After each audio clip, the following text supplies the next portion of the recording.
ఏంట్రా ఏంట్రా పొద్దునే? రేయ్, రాత్రంతా నిద్ర పట్టలేదురా. ఏమైందిరా? ఆ అమ్మాయి పదే పదే గుర్తొస్తుందిరా. నా లైఫ్ లో ఇంతవరకు ఎవరు ఇవ్వనంత సుఖాన్ని సంతోషాన్ని ఇచ్చిన అమ్మాయిని ఇప్పట్లో మర్చిపోలేనురా. ఈవెన్ నా వైఫ్ కూడా అంత ప్రేమను అందించలేదురా.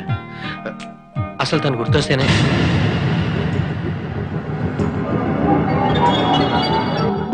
రేయ్, నేను మళ్ళీ ఫోన్ చేస్తాను. ఉంటాను, బాయ్.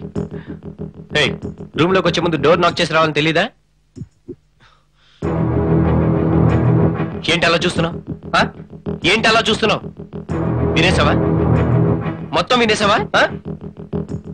ఏం చేస్తావు? ఏం చేస్తావు? ఏంటిది? ఇదంతా వాస్తు ప్రాబ్లం అండి. ఈ కన్నీ అవే సర్దుకుంటాయి.